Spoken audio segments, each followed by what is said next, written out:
Hi everybody and welcome to Des and Lauren. This morning we'll be speaking about something that is very important to understand about our democracy and how flawed it is.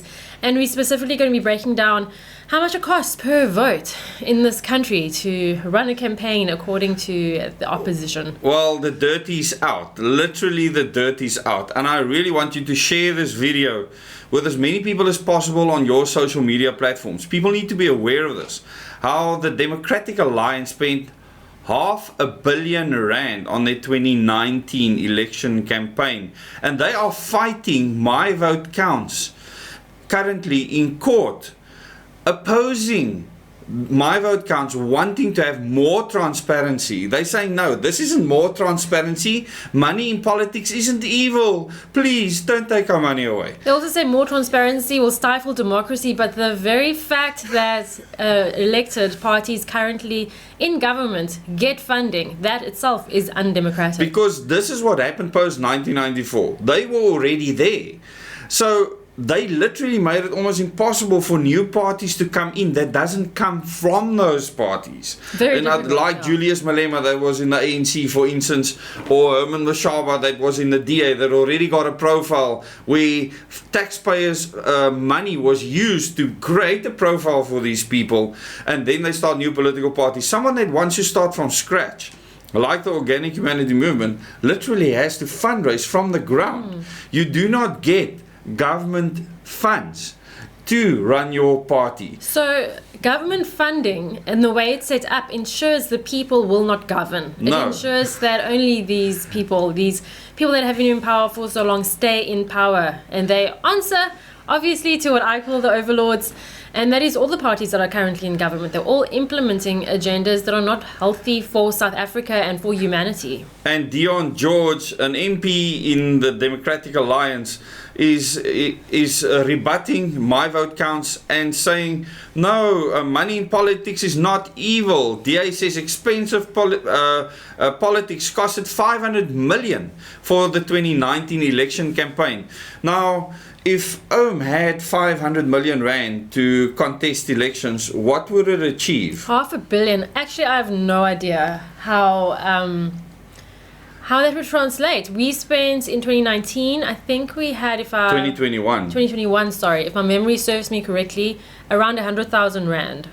So that worked out to about 14 rand a vote. It worked out to about 14 rand a vote, yes. So that's what it costs to get 6,900 and something votes. In the country, that's not people voting, that's votes. Okay? That's only in about 50 municipalities. Yes, exactly. We couldn't afford to do so if you look at the DA's cost, you're looking at over 200 rand per vote. That is what they have to spend to get people to vote for them. So I have two schools of thought here. On one hand, I think, wow, it's expensive to become the opposition party, let alone the ruling party. But on the other hand, I also feel like there's a lot of hope here, because R500 million rand only got them so far. I believe R500 million rand with the right mission, vision, strategy, principles from the ground, go a lot further. Yes. So we don't need to raise that kind of funding to achieve more, a lot more. I like to toy with the idea that you actually don't really need money to bring about a successful movement. If the movement really speaks to the heart of the people,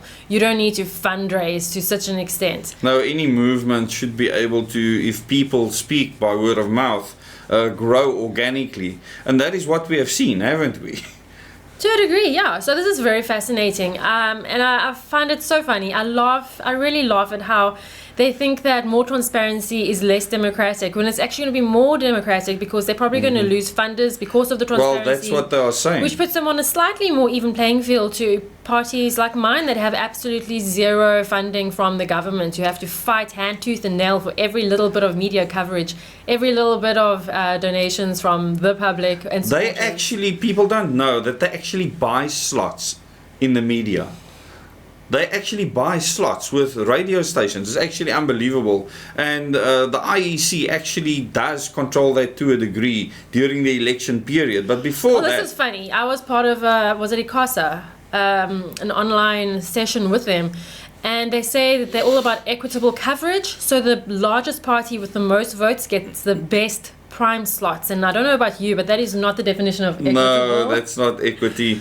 And this is where majority rules becomes a huge problem, and all people aren't represented. Because in a majority rule situation where you have 51%, they're ruling 49%, you have a serious disparity and people being polarized. We have a very interesting situation in South Africa. We have a lot of different parties. In Parliament, I think it's 13, right? That are currently Correct. on seats. They have seats in Parliament. It's about 13. I think it's 13. It's 13, yes. And they have very different policies. If you look at the political spectrum, they'll be all over the place. They'll be different. They'll be fighting. One will be fighting for this. The other will be fighting for that. But when it comes to protecting the system that protects them, they will band together to make sure that we continue in a fake democracy. Like the DA and the ANC, that have a pact, not a coalition. A pact. A pact to try and keep smaller parties out and actually try and put a 2% limit on the percentage of votes you need to be part of government. And wanting to pass legislation. This is what people don't get. And justifying it because it's for the greater good. And they say it happens in many other countries, therefore you can do it here. Yeah, so we've never truly had a democracy. Obviously not. I mean, look at all the countries where Britain left us in our independence. It never really works out, does it? So we, as the people of South Africa, have to start from scratch. We have to recognize our complicated history, recognize that we were given a fake democracy, and then work together to build a brand new nation. But the best here is that the DA has filed an opposition against this application. I don't know if any other parties has, but the DA, they were first in line to oppose more transparency. And it says DA has filed an opposing application where its MP Dion George argued that what My Vote Counts wanted in its challenge of the Political Party Funding Act would stifle democracy. And when that act came out, I said, who decided that 100,000 limit needs to be set? Who made that decision? That was not the point. The whole point is that it was open and transparent who is funding the political parties. And for instance, you have to do audits, right? Oh my goodness, there's such a pain. I'm still busy. It says here, My Vote Counts wants the funding disclosure amount of 100,000 Rand to be removed. So if any political party gets 100,000 Rand or more per quarter or per annum, then we have to declare it. You can actually, there should be a place on the IEC website where you as the voter can go and look at who has made such big donations to which parties. So they want every cent. My Vote Counts wants every cent in collected in donations by political parties to be disclosed, and I know that that's going to be an administrative nightmare. Absolutely. I mean, I will start looking at other options then. If you have to declare every cent by every year, someone gives you a 2 Rand, you have to declare it. Someone gives you a 10 Rand. Yeah, it does become an administrative nightmare. However, what's more important here is that the DA has lost massive amounts of income. They talk here about how their staffing has plummeted from 1,400 odd people to just over 900 to just under 500 people. But yeah. Which means that the people don't want their names known, which means they do want to manipulate. Do you understand? This is the whole problem. Imagine you work in an ANC, for instance, run municipality, and you're just an office worker, and you're funding a party that's unknown. Now you're going to get stigmatized and ostracized. Yeah, you will lose your job, Exactly. So I understand why it needs to be anonymous. One thing that they are asking for, which I think I can totally get behind, My Vote Counts is asking for another ask is for 15 million Rand cap that can be made by individual donors to be decreased. So an individual donor cannot exceed 15 million Rand in donations towards a political party, and they're saying that should be decreased. One person can't have that much power over a political party. Well, I'm not going to get into the politics of this. To me, the main thing, or the nuts and bolts, the main thing here is that the DA is trying to say that money in politics is not dirty.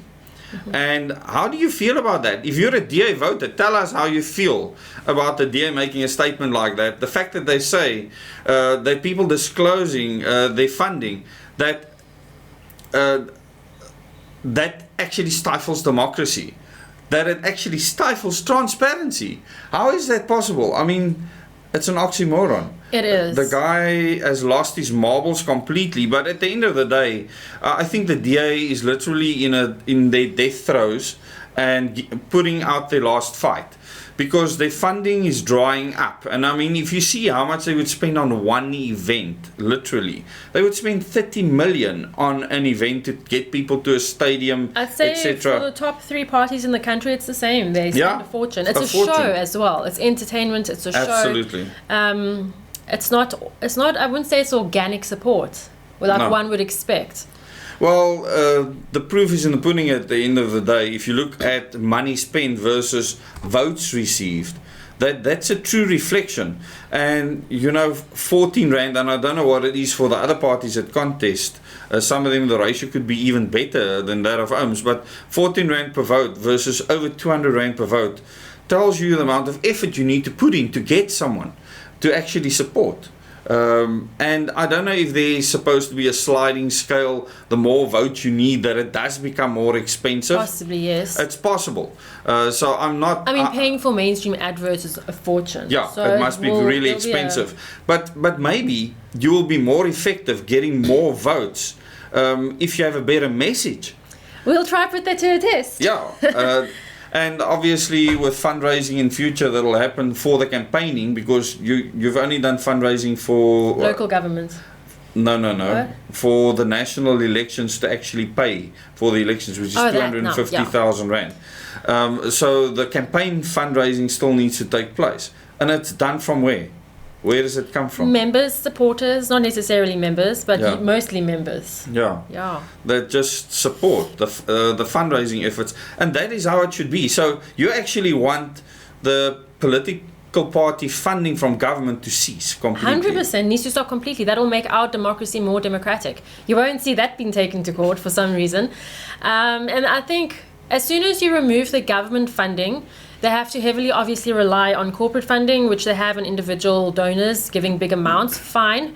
But just remove government funding and already we had a more even playing field, because now it becomes a battle. Yeah, then it's even. It becomes a battle of ideas within the private sector and within civic society, and that I can deal with. But the fact that they are funded by government to stay in power, it's totally wrong. It's not democratic. And this is built into our constitution, so they actually worked out beforehand that if we want to maintain the status quo, where nothing's changed in the country really, okay? It's just a perception of changes, and I think Julius Malema is very good at explaining that. And a lot of people will absolutely hate me for saying this, but he's correct about many things that he says with regards to that. And he openly said that they got 35 million rand out of the blue from the IEC. The fact that he said that openly means he's just honest. He could have kept quiet. He said 35 million, and he said then, imagine how much the ANC got from the IEC, from the taxpayers, all of a sudden. So all the parties in Parliament got this massive amount of money. Bonus almost. Outside like of a massive bonus. And they had no idea where it's coming from. They thought it was a scam or something at one stage. They couldn't believe their bank account. So we know that political parties, the current ones that are there, are being funded to stay there. And other parties to get in needs massive funding from individuals on the ground. And they must be fearing that, because if parties like that can have a real impact, without billionaires or multi-millionaires like Herman Mashaba, for instance, that has cash that actually funds his party with massive millions of rands of cash input, they must be fearing real people funding with 5 rands, 10 rands, 50 rands, a real movement from the ground that can actually have impact in 2024. And that's quite exciting. I know the EFF has bragged about going that route. Yeah, with their members. In the last by-election, they were explaining that to me. Everything's also crowdfunded. They say they don't need funding from corporates or from government even. They get funding from their members. They're a million members strong. And I respect that, yeah. A million members strong. So that's very impressive, and we hope that we can grow to that point as well. And it's going to take time, media coverage, hard work from individuals. From all of you. It's important to understand the monster we're fighting that has been built up by the previous establishment, literally. And it's caused us to be stuck for such a long time in South Africa, not knowing how to move forward. And most people think you can only choose between 2 or 3 evils, not understanding that there is an alternative way. And throughout the entire 2024 campaign, remember always, those that talk about policy change are wasting your time. Only entertain those talking about system change, and then you need to get clued up with strategy and what kind of system change is required in this country. And I think the Amiga training will help a lot with that. That'll start, the rollout of that will start in next month. And just remember that it's just over a year till the next elections will take place. It could be a year from now. It could be less as well, but they'll probably take it to later. There's many court cases ongoing right now that could threaten the elections. I do believe the elections will go ahead for many reasons. If they do not, the consequences will be dire for the country. And we're sitting with a constitutional mess, and this is why system change is desperately necessary at the moment. But tell us how you feel about the fact that the DA spent R500 million on the 2019 national elections, how they have declined in numbers, I mean drastically declined in numbers with their workforce, and how they are budgeting to spend approximately 200 million now, which is less than half of what they did before on the 2024 national and provincial election campaigns. 200 million rand. That's strange. You'd think that the more you are in government, the less you have to spend, because your results should speak for themselves. The DA shared employees in the 2019 financial year. It employed 1,427 people in 2020. This dropped to 620 in 2021. Dropped further to 497 Let's just people. clarify it for people. This is the organization, the political party, not government offices. No. People seem to get confused between the two. They do. I mean, those people earn fat salaries, you know. Steenhuisen as a party leader is earning a lot of money. This is not that. These are people working for the DA. Literally. Yeah. Whether they're earning stipends or not, that was the size of the organization. So they are in rapid decline, and they are going to fight this thing because they want their donors to be kept secret. That's very important to them, especially the Oppenheimers and all of these people we speak of. I'll be releasing many of the Moments in Time videos again for new people on this channel to watch. So please look out for those Moments in Time videos. I think it's time that people watch those again. You won't have to see my ugly face. You'll look at the pictures and listen to the information, and then you can do your own research. What we are trying to do is to try and give people as much freedom as possible under the circumstances, or maintain a semblance of freedom. Well, I see it a few steps further than that, and it's liberating South Africa through self-liberation. The individual. The individual. And a lot of people don't want to put in that effort. But as things change, as circumstances change, you will change your mind. If you do not, you will suffer greatly. And this is not a doomsday thing, it's a fact. I think we just need to highlight again, it's not me and you that's going to save the day. No, we are not. You everybody. Are going to. Yes. It needs to be a massive team effort. So we're no one's leader or anything like that. If that's not the case, then we deserve what we have. Yeah. We absolutely deserve the situation we find ourselves in. But thanks for watching this video. Please like, share and subscribe. Yes. The usual. It really does help with the algorithm for people to see this message. If you think it's important especially. I think we need a massive political education in this country and truly understand how the system is set up against the people.